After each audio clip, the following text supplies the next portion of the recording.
각 시대별로 태어났던 위대한 민족의 지도자들이 있습니다. 모세를 이야기하면 이 사람은 나이 40세까지 애고의 왕자로 있었는데 그는 부족한 것이 하나도 없었습니다. 권력이 있었고 재물이 있었고 그리고 뛰어난 지식이 있었으며 그는 다음 애고의 왕이 될 수 있는 서열 1순위였습니다.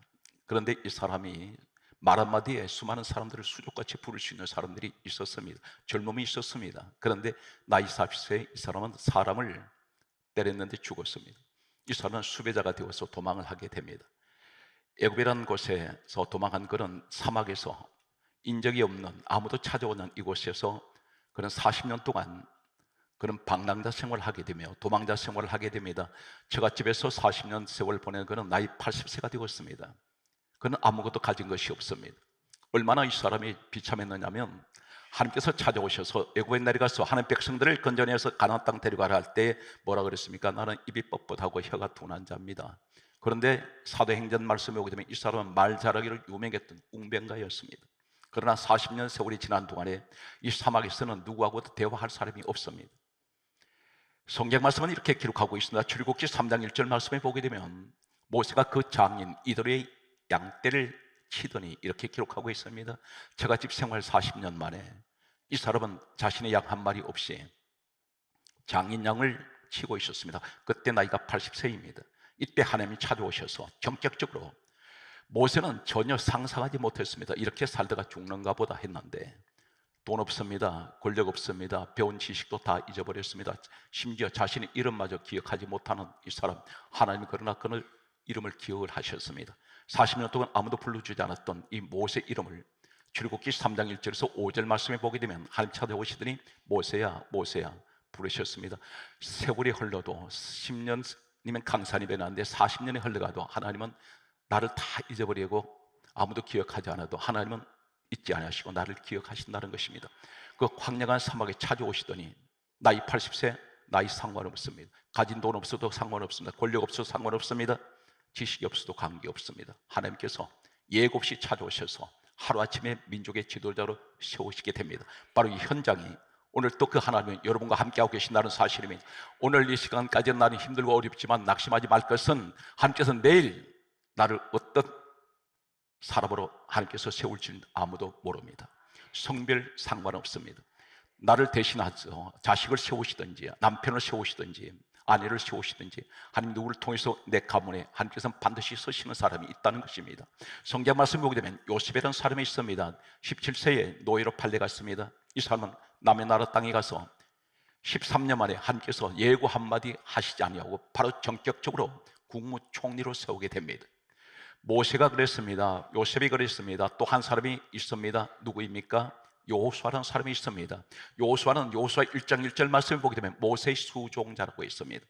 이 수종자는 말은 종이란 말입니다. 그런데 하나님께서는 120세 나이로 모세가 이 땅 떠날 때에 하나님께서는 신명기 34장 9절이 이렇게 말씀합니다. 너는 여호수아를 데려다가 안수하라 이렇게 말씀합니다. 여호수아는 몰랐습니다. 잠시 전까지도 몰랐습니다. 자신이 지도자가 되리라고는 상상 못했습니다. 모세도 몰랐습니다. 요셉도 몰랐습니다. 여러분도 모르고 있습니다. 그러나 하나님은 여러분을 서신다는 사실입니다. 나는 능력이 없습니다. 하나님, 나 가진 돈 없습니다. 젊음이 없습니다. 내 환경은 비참합니다. 그럴지라도 하나님께서는 요셉만큼 비참한 사람이 없었습니다. 노예 중에 노예로 이 사람은 돈 20에 팔려간 사람이었습니다. 그 당시 노예 제도는 돈을 주고 산 사람은 이 사람을 죽여도 살인죄에 해당이 되지 않는 그런 무시무시한 그런 시대였습니다. 그런 항상 바람 앞에 촛불 같은 인생을 살았던 요셉도 하나님께서 전격적으로 찾아오시더니 애굽의 국무총리로 세우셔서 모든 사람을 지배하게 만드십니다. 오늘 그 하나님 여러분과 함께하고 계신 것을 믿습니까? 오늘 성경 말씀을 계속해서 보게 되면 다윗이라는 사람이 있습니다. 부모까지도 인정하지 않았던 이 다윗을 하나님께서는 목동 다윗을 왕으로 세우시게 됩니다. 오늘 1년의 이 사건을 보면서 지금 이 시대에 하나님께서 이 말씀을 듣는 너가 바로 내가 찾는 사람이다. 낙심하지 말고 염려하지도 말고 사람을 보지도 말고 아무 조건 없이 나는 너를 바라보고 있다는 것입니다. 그런데 가장 조심해야 될 것이 있습니다. 오늘 이 자리에 계신 여러분들은 반드시 저에게 소망의 말씀을 주시는 것은 앞으로 이렇게 하나님께서 서실 것입니다. 서시는데 고린도전서 10장 12절에 선줄로 생각하는 자는 넘어질까 조심하라 했습니다. 무엇을 말씀합니까? 내가 너를 세울 때에 너 넘어질까 조심하라는 것입니다. 이 대표적인 인물 한 사람을 소개하겠습니다. 이스라엘의 초대 왕으로 세워진 사울이라는 청년이 있습니다. 이 사람은 배경을 잠깐 소개하겠습니다. 아버지 집에 암나귀들이 있었는데 나귀들이 집을 나가 버렸습니다.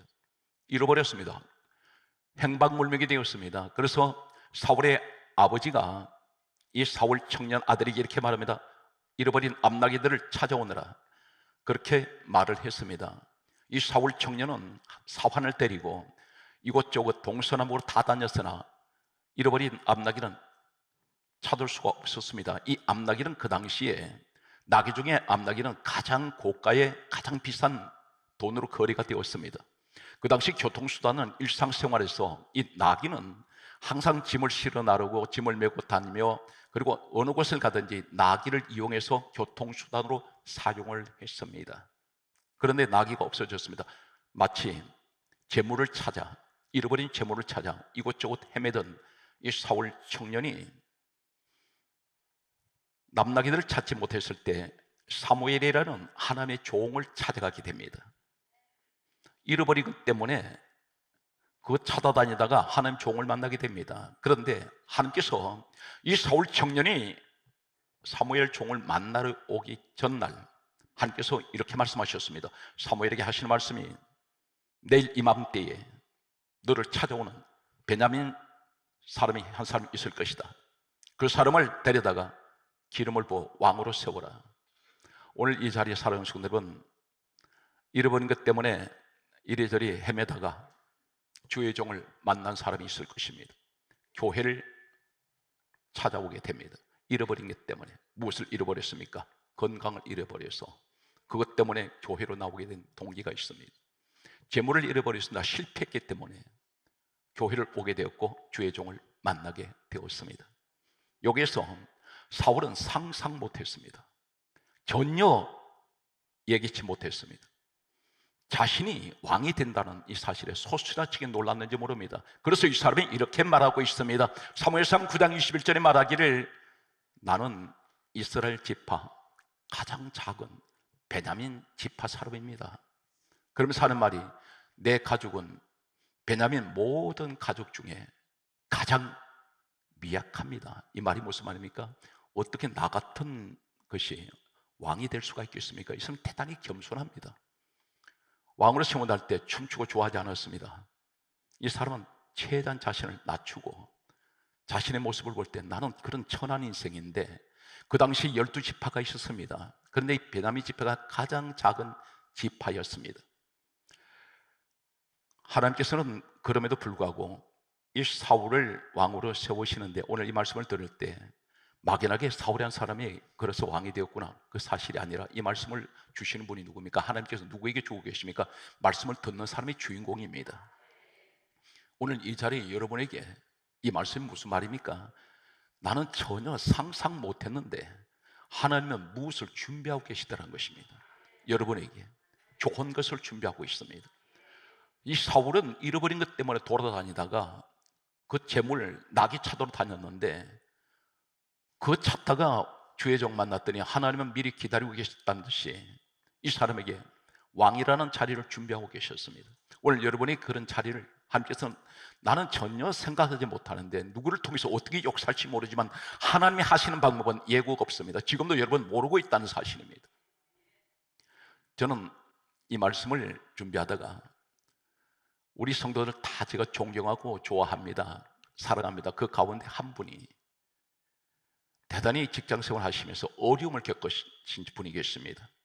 저에게 만나서 상담하시다가 도저히 견디지 못할 만큼 그 직장이 어려워서 여러 가지 많은 시기 질투로 인해서 어려움을 겪고 계신 것을 듣고, 참고 기다리십시오, 하나님께서 좋은 일을 예배하고 계십니다 했는데, 이분이 건국대학교 교수로 가셨습니다.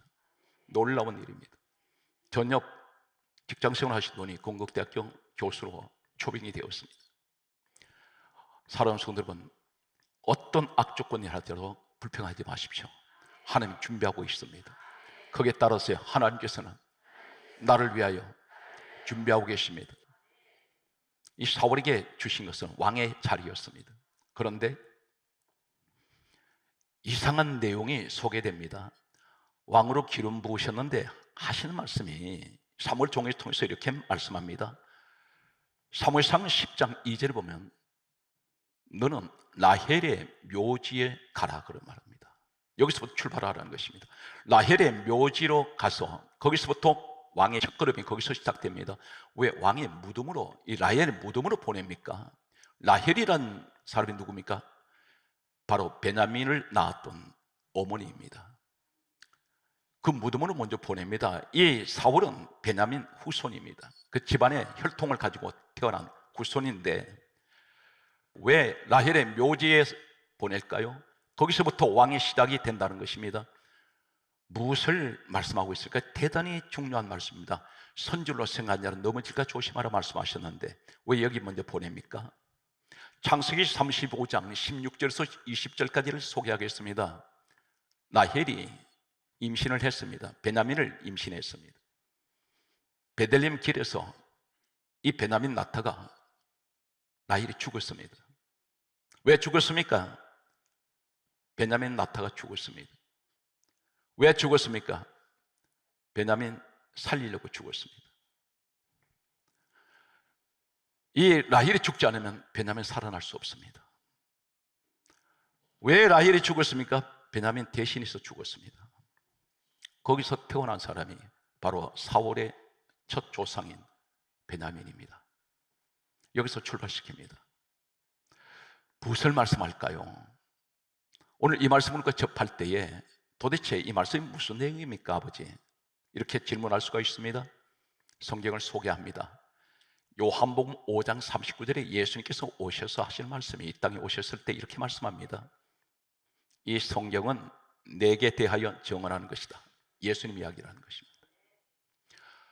요한복음 5장 46절에 말씀하시기를 모세는 내게 대하여 기록하였음이니라 그렇게 말씀하셨는데 창세기 35장 16절에서 20절에 라헬이 베들레헴에서 베냐민 나타가 죽은 이 사건이 예수님 사건이라는 것입니다. 이 창세기는 모세가 기록했습니다. 창세기, 출애굽기, 레위기, 민수기, 신명기 5권의 책은 모세가 기록했는데 이 성경이 예수님께서 분명히 말씀하셨습니다. 요한복음 5장 46절에 모세는 내게 대하여 기록했다. 그렇다면 이 라헬 사건은 무엇을 말합니까? 이것이 바로 복음이라는 것입니다. 라헬은 베냐민 나타가 죽었는데, 라헬은 베냐민 살리려고 죽었는데, 라헬은 베냐민 대신해서 죽었습니다. 안 그러면 이 베냐민 못 살아납니다. 바로 무엇을 말씀합니까? 예수님께서 이 라헬 사건을 통해서 우리에게 가르치는 것은 예수님이 어떤 분입니까?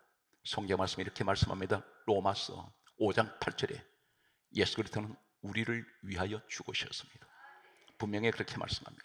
이 성경은 전부 예수 이야기라는 것입니다. 성경 말씀은 이렇게 기록하고 있습니다. 고린도전서 15장 3절 말씀에 보게 되면 예수 그리스도께서는 우리 죄를 위해서 죽으셨다 했습니다.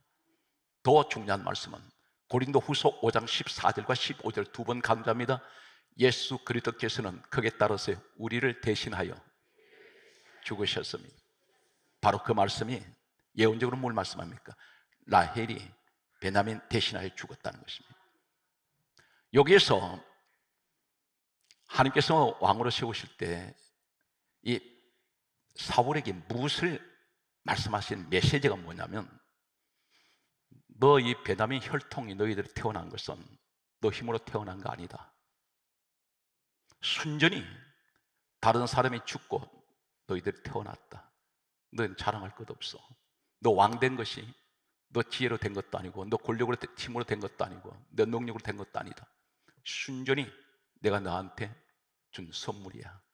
그러므로 자랑하지 마라. 잘난 체하지 마라. 교만하지 마라. 이거 전부 태어날 때부터 너희들은 너 힘으로 나온 게 아니다.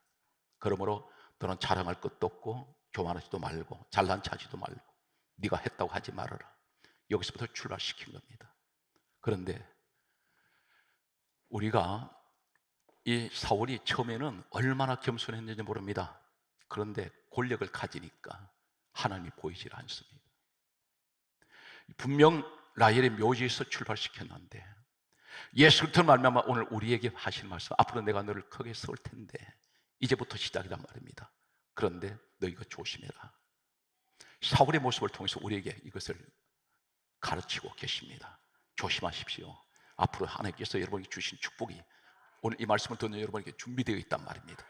그러면 첫째가, 이 사울이 막상 왕이 되고 나니까 왕의 자리가 어떤 자리입니까? 세상 모든 천하 만물이 다 자기 것이라고 생각했습니다. 모든 사람이 전부 다 엎드리고 부귀영화가 따르니까 이 사람이 거기에 빠져버렸습니다. 눈이, 권력 앞에 눈이 멀어져 버립니다. 여기서 이 사람 넘어집니다. 처절하게 넘어집니다. 8가지만 시간 관계상 소개합니다. 사무엘상 13장 8절에서 9절 말씀에 보게 되면, 사무엘이라는 하나님이 세운 종이 제사를 집례를 하게 되어 있습니다. 이 자리는 왕이 그 자리를 서면 안 됩니다. 특별히 하나님의 오늘 주의 종이 하나님 앞에 예배를 드리는 예배 집례자 자리에는 하나님의 종이 서야 됩니다. 그런데 이 사람 자신이 왕이니까 무엇든지 다 할 수 있다고 생각했는지 모릅니다. 제사장 주의 종의 자리까지 빼앗아 버렸습니다. 그래서 성경 말씀 보게 되면 사무엘상 13장 8절에서 9절에 보게 되면 사무엘이 제사를 집례를 해야 되는데 사울 왕이 그 자리에 섰습니다. 이때 사무엘 하나님 종이 이렇게 말합니다. 사무엘상 13장 13절에 왕이 망령된 일을 행하였도다. 당신 제정신 아닙니다. 그 얘기입니다.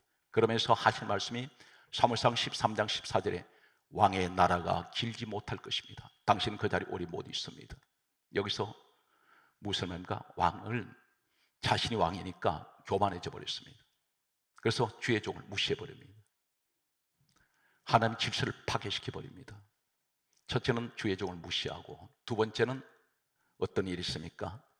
성경 말씀을 보게 되면 사무엘상 14장 35절의 말씀을 보게 되면 왕이 되고 난 뒤에 많은 세월이 흘러갑니다. 그런데 이 사람은 예배를 드리질 않습니다. 성경이 이렇게 강조하고 있습니다. 사무엘상 14장 35절에 뭐라고 기록되어 있냐면, 성경 하나님이 기록하게 하신 이 말씀 중에 하나님께서 이 사울을 기억을 하고 있습니다. 이렇게 성경 기록합니다. 사울이 여호와의 제단을 처음 쌓은 단이었더라. 처음이란 말씀이 나옵니다. 이때 연대를 보았더니 많은 시간이 흘러갔습니다. 수년이 지나갔는데 왕되고 난 후에 한 번도 공식적인 예배를 드린 적이 없습니다. 예배를 무시해버립니다. 성경 말씀은 세 번째, 사무엘상 14장 37절에 보게 되면 기도를 하는데 성경 강조합니다. 하나님께서 대답하지 아니하시는지라, 응답하지 않습니다. 주의 종 무시하고 예배 무시해버리고, 그러면서 자기 기분 내킬 때 어쩌다 하면 예배 드렸더니 하나님 그걸 보시더니 처음 쌓은 단이었더라. 이렇게 기록하시면서 이어서 이 사람이 기도할 때 하나님은 응답을 하지 않습니다. 네 번째, 성경 말씀을 보게 되면 사무엘상 15장 12절을 보면 사울이 자기를 위하여 기념비를 세웠더라.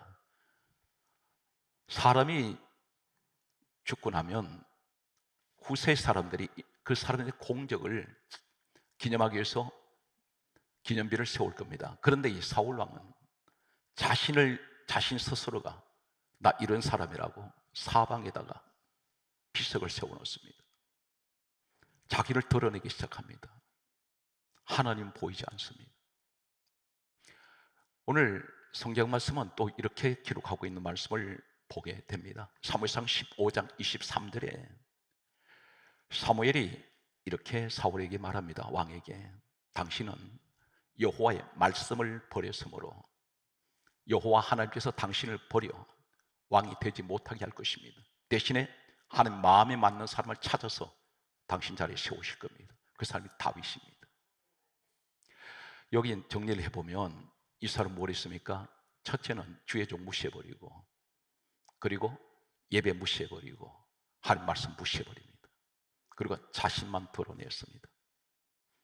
이 사람이 왕될 사람이 아닌데 왕으로 세워놨더니 거기 빠져버렸습니다. 사랑하는 성도들, 이거 참 조심해야 됩니다. 이런 말 있죠. 있을 때 잘해. 이 말씀 무슨 말입니까? 주실 때 잘해라. 재물 주실 때 잘하고, 건강 주실 때 잘하고, 하나님 축복하실 때 잘하라 말입니다. 그런데 한번 망가져버리면 넘어지는 그 통증은 이루 말할 수가 없습니다. 많은 것을 가지고 있다가 잃어버려 보세요. 얼마나 불편한지 모릅니다. 몸 건강하다 보니 들어 누워버리면 내 마음대로 못 일어납니다. 온몸이 쑤시고 아파서 견디질 못합니다. 이런 진통을 왜 겪습니까? 하나님께서 세우실 때, 내가 주실 때 더 예배 잘 드리고 하나님 더 가까이 해야 되는데, 주시고 났더니 오히려 하나님을 동져버리는 이 사울의 모습을 보면서 우리가 하신 말씀은, 제게 강하게 주신 메시지가 있습니다. 이 자리에 여러분 가운데 하나님 주시고자 하는 축복이 있습니다. 현재까지는 왜 이렇게 나는 이렇게 고난만 계속될까 했더니 하나님께서 이제 때가 되었다는 것입니다. 내가 너한테 응답할 것이다. 내가 채워줄 것이야. 따라서요, 오늘 이 말씀은 내게 주신 말씀입니다. 여러분 단순하게 위로받으라고 하신 말씀 아닙니다. 저는 이 말씀 처음 전합니다. 그런데 하나님께서 반드시 자리에 응답자가 있다는 것입니다. 우리 교회에 백개교회 세울 때 제가 깜짝 놀란 분이 있어요. 교회 4개를 한 가정에서 세웠습니다. 단독으로 세웠어요. 그래서 제가 너무 감동을 받아가지고, 모든 분들이 다 귀한데 꼭 제가 이 기도 시간마다 우리 성도들 성전 건축 아무도 못합니다. 오늘 성경 말씀은 놀라운 사실은, 이 사람이 계속해서 하나님 말씀 무시하고 예배 무시하고 주의 종 무시하고 자기 자꾸 드러내니까 사무엘상 16장 14절에 이렇게 말씀합니다. 여호와의 영이 떠나고 악령이 그에게 임해버립니다. 하나님 영, 성령은 떠나버렸어요. 떠났더니 기다렸다는 듯이 악령이 찾아들어오니까 번뇌하였더라. 살아온 성들은 번뇌가 뭡니까? 머리가 늘 아파요. 늘 고통스러워요. 이거 절대 성령 역사 아닙니다. 뭔가는 하나님 보실 때 마음에 들지 않는 부분이 있다는 것입니다. 성경 말씀은 더 충격적인 내용이 있습니다. 하나님께서 왕 세워주셨고, 너희가 베냐민, 너희 혈통은 너희들 스스로 태어난 거 아니야. 라헬이라는 여자가 대신 죽고 너희들이 태어난 거야. 그러므로 너희들은 태어날 때부터 너희들은 자랑할 것 아무것도 없다. 우리 모습이었습니다. 그런데 사무엘상 28장 7절에 이 사울이 어디로 갑니까? 하나님 찾지 않습니다. 무당 찾아갑니다. 신재판 여인을 찾아가서 죽은 사무엘을 불러 올리라고 말합니다. 이 사람 완전히 타락해 버렸습니다. 악령이 잡을 때에 반드시 무속인을 찾아갑니다. 귀신이 끌고 갑니다. 하나님께서 이 모습을 지켜보시다가 결국 어떻게 합니까? 사무엘상 31장 4절에 자살해 버립니다. 이것이 가장 비극적인, 이 베냐민 지파에서는 왕이 나올 수가 없었습니다. 오늘 여러분 가정에, 우리 가문에는 재벌이 나온 적이 없고 위대한 그런 사람이 나온 적이 없지만 오늘 여러분 당대에 여러분이 나올 수 있다는 것입니다. 그런데 베냐민을 그렇게 세우셨는데 실제적으로 하나님이 왕으로 세우신 지파는 야곱의 넷째 아들 유다 지파를 통해서 다윗 왕이 서게 됩니다. 그런데 그 초대로 베냐민 지파에 사람을 세웠는데 이 사람 감당을 못합니다. 그래서 성경에 이렇게 말씀했죠. 내 믿음대로 될지어다. 이 말이 무슨 말인지 아십니까? 로마서 9장 24절에 우리를 걸으시라 그래요. 근데 내 믿음대로 될지어다, 이 말은 너 준비된 그릇대로만 채운다는 겁니다. 작은 종자기 그릇이면 똑같은 날 비가 쏟아질 때에 준비된 그릇대로만 받습니다. 비는 계속 내립니다. 도럼통 같은 그릇 준비된 사람은 계속 똑같은 비는 내리는데 거기 받습니다. 그러나 종자기 같은 그릇 준비하고 나가면 아무리 채워도 그거밖에 못 받습니다. 오늘 사람 손들은 큰 비전을 가지세요. 왜 그렇습니까? 내가 내 자신을 볼 때는 할 수 없는 것 같은데 주님을 보면 불가능이 없습니다. 다 이루어질 수 있습니다. 그러므로 성경 말씀은 이렇게 강조합니다. 베드로전서 5장 5절 말씀에 하나님께서 이렇게 말씀합니다. 하나님께서는 교만한 자는 대적하시되 겸손한 자에게는 은혜를 주시느니라. 그렇게 말씀하시면서 바로 이어서 하시는 말씀이, 우리에게 지금 주시는 말씀, 선줄로 생각하거든 넘어질까 조심하라, 이 말씀이 바로 어떻게 적용됩니까? 베드로전서 5장 6절에 이렇게 말씀합니다. 주 앞에 겸손하라. 때가 되면 너희를 높이시리라. 오늘 이 시간이 그 때가 된 줄로 믿습니다. 따라서요, 주여 지금이 응답의 때입니다. 거기에 따라서요, 주여 지금이 고난이 끝난 때입니다. 하늘 문이 열리는 축복이 여러분과 함께 하시기 바랍니다. 오늘 성경 말씀은 그렇게 말씀하시면서 베드로전서 5장 6절에 이렇게 말씀하고 있습니다. 주 앞에 겸손하라. 때가 되면 너희를 높이신다 말씀하시면서 7절에 뭐라 말씀합니까? 너희 염려를 다 주께 맡기라. 이는 그가 너희를 돌보심이라. 하나님께 맡겨버리면 돌보십니다. 누구에게 말씀합니까? 겸손한 자. 예수님 성품 가진 분들이 계세요. 그분이 누구신지 아십니까? 막 귀신 쫓아내고 능력 행하고 아니에요. 주님께서 보실 때 너는 나 닮았구나, 너하고 나랑 똑같은 마음을 가지고 있구나. 그분이 누굽니까? 마태복음 11장 29절에 예수님은 주님이 직접 말씀하세요. 나는 마음이 온유하고 겸손하다. 온유란 마음이 부드러운 분, 인자하세요. 그리고 겸손하시다 있습니다. 오늘 이 시간 겸손의 영을 가진 분이 있습니다. 혈기를 가진 것은 그 혈기를 통해서 누가 들어가는지 아세요? 성경에 봤더니 마귀가 들어가요. 그런데 겸손한 사람은 항상 성령이 붙잡고 있습니다. 그 성령의 성품, 신의 성품이 겸손입니다. 마지막 말씀이 결론이 되겠습니다. 고린도전서 10장 31절에 다음과 같이 말씀합니다. 먹든지 마시든지 무엇을 하든지 다 하나님의 영광을 위하여 하라. 사랑하는 성도들은 늘 감사하십시오. 그리고 숨쉬는 순간순간 하나님 영광 받으세요. 그리고 오늘 이 말씀을 내가 붙들고, 하나님, 제가 바로 힘들고 어려운 순간이 이제 끝이 나고, 이제 하나님 올 한 해 마감되고 나면 반드시 내년에는 큰 축복이 오는, 하나님께서 예비하신, 나는 전혀 모르겠는데 하나님께서 준비하신, 반드시 나를 향하신 큰 축복이 있을 줄 믿습니다. 우리 아이를 향하여, 내 남편을 향하여 반드시 이루시고자 하는 뜻은 그것이 바로 이루어지는 하나님, 내년 한 해가 시작되게 하여 주옵소서.